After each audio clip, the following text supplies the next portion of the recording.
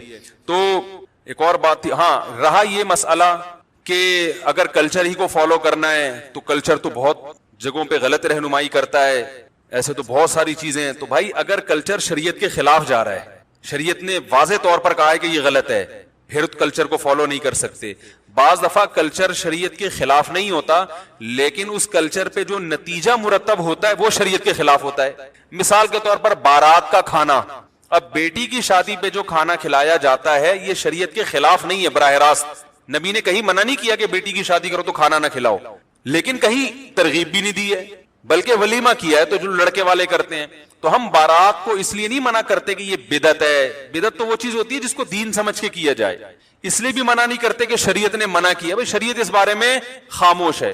ہم کہتے ہیں کہ ایسی رسم ہے جس کے بارے میں شریعت خاموش. تو شریعت کسی چیز کے بارے میں اگر خاموش ہو اور وہ آپ کا کلچر ہو, آپ اس کو فالو کریں, کوئی پابندی نہیں ہے, لیکن اس کو فالو کرنے میں نتائج اگر برے نکل رہے ہیں تو پھر اس کو فالو نہ کریں. کیونکہ بارات کے کھانے کے جو نتائج ہیں وہ کیا ہیں, برے ہیں. بیٹی کی شادی مشکل ہو گئی ہے اور شریعت شادی کو کیا بناتی ہے, آسان. اس کو آسان رکھا ہے شریعت نے, اس لیے ہم اس سے کیا کریں گے, منع کریں گے. تو یہ تمہارے ذمہ ہے بتا رہا ہوں میں تو بیان کر کے بھول جاتا ہوں, پتہ نہیں کوئی ایسا کلپ آتا ہی نہیں مارکیٹ میں, پھر وہ الٹی چیزیں لوگوں کے سامنے آنا شروع ہو جاتی ہیں. تو اس لیے ادب یہی ہے کہ خواتین اپنے شوہر کا نام نہ لیں, لے لیں تو بھی گورنمنٹ کی طرف سے کوئی پابندی نہیں ہے, نہ لیں تو اچھا ہے, اچھا لگے گا, اچھا کلچر پروموٹ ہوگا کہ بھئی شوہر, ان کے ہاں شوہروں سے تمیز سے بات کی جاتی ہے. ٹھیک ہے نا, کتنا اچھا سا بول کے کتنا اچھا محسوس ہو رہا ہے. اگر کوئی یہ ہو کہ یعنی کوئی یہ سن بھی لے کہ ان کے ہاں بیوی اپنے شوہر سے تمیز سے بات کرتی ہے, کہ عجیب سا محسوس ہو رہا ہے کہ نہیں ہو رہا, یعنی قیامت کی نشانی لگ رہی ہے. آج کل جس اسٹائل میں, پھر بعض نے یہ بھی اصرار کیا کہ شوہر بھی تو بیوی کا نام لے سکتا ہے. تو یہ ایسے ہی ہے جیسے بڑا بھائی جب چھوٹے بھائی کا نام لے سکتا ہے تو چھوٹا بڑے کا نام, بھائی چھوٹے پر لازم ہے کہ وہ بڑے کا احترام کرے, تو شوہر پر لازم نہیں ہے کہ وہ بیوی کا احترام کرے, بیوی پر لازم ہے کہ وہ شوہر کا احترام. ہاں آپ یہ کہہ سکتے ہیں اچھا پھر کیا ذلیل کرے اس کو, تو ذلیل بھی نہ کرے, عزت دے, لیکن اس درجے کی عزت جتنی شوہر کی ہوتی ہے تو اسلام میں عورت کی اس سے ایک درجہ کم عزت ہے. بیوی کو بھی عزت دینی چاہیے, اس کا بھی احترام کرنا چاہیے, لیکن قرآن کے مطابق عورت کا درجہ شوہر سے ایک درجہ کم ہے. اس میں کیا حکمتیں ہیں یہ اللہ بہتر جانتا ہے, لیکن اللہ نے بنا دیا یہ سسٹم. یہ نہیں کہ آپ توہین کرنا شروع کر دیں. میں بار بار بیان میں کہتا ہوں, ہم نے اپنے بزرگوں کو, اپنے علماء کو دیکھا ہے کہ اپنے گھر کی زوجہ کا بہت احترام سے نام لیا کرتے تھے, کوئی حاکمانہ لب و لہجہ اختیار نہیں کرتے, اور یہ اسلام نہیں سکھایا ہے. کئی دفعہ میں نے بیان میں بتایا, ہمارے شیخ مفتی رشید احمد صاحب رحمہ اللہ تعالی جب گھر والوں سے کہتے تھے نا اپنی زوجہ سے کھانا لگا دو, تو یہ نہیں کہتے تھے کھانا لگا دو, کھانا لگوا دو. حالانکہ لگانا انہوں نے ہی ہے, لیکن کہتے تھے ایسا لب و لہجہ جیسے جس سے یہ جھلکے کہ یہ نوکرانی ہے. یہ لب و لہجہ شریعت میں پسندیدہ نہیں ہے, کیونکہ وہ بیوی آپ کے پیرالل ہے, وہ آپ کی نوکرانی نہیں ہے. اس سے بوٹ پالش کروانا یہ برا کام ہے, بہت سخت. ہم نے اپنے اکابر کو دیکھا اس کے خلاف تھے. تو انہوں نے جتنا احترام کیا ہے نا اپنی زوجات کا, وہ عام پبلک تصور بھی نہیں کر سکتی. لیکن جب وہ کر رہے ہیں تو عورت پر لازم ہے کہ اس کو 2 سے ضرب دے کر اس سے زیادہ احترام کس کا کرے, شوہر کا کرے, مگر عورت اس سے ڈبل احترام کرے شوہر کا. یہ اسلام کی تعلیمات ہیں. زوجہ سے جو ہم بستری ہے وہ صرف اسی راستے میں جائز ہے جس سے اولاد ہوتی ہے, کیونکہ عورت کو اللہ نے بنایا ہے نسل بڑھانے کے لیے. تو کوئی بھی ایسا ہم بستری کا طریقہ اختیار کرنا جو نسل بڑھانے کا ذریعہ نہ ہو, یعنی وہ نیچرل نہ ہو, تو وہ حرام ہے. تو اس میں اللہ نے یہ حکم دے دیا. تو اس سے صاف یعنی حدیث سے بھی پتہ چلتا ہے, اور تمام فقہاء کا اجماع بھی ہے اس آیت کی روشنی میں کہ مسئلہ تھوڑا حیا کے خلاف ہے, لیکن میرا خیال ہے بتانا ضروری ہے کہ پچھلے راستے سے عورت سے ہم بستری کرنا بالکل حرام ہے, ناجائز ہے. اور نبی صلی اللہ علیہ وسلم کی اس پہ بہت شدید لعنت ہے, بہت شدید وعید ہے. تو یہ بالکل اللیگل ہے اسلام میں کہ عورت کے پچھلے راستے سے اس سے ہم بستری کی جائے. جو لوگ لڑکوں سے بدفعلی کے عادی ہوتے ہیں ان کو یہ ایک چسکا لگ جاتا ہے, تو یہ حرام ہے, ناجائز ہے, کیونکہ اللہ نے بتا دیا کہ یہ تمہارے لیے وہ منزلہ کھیل.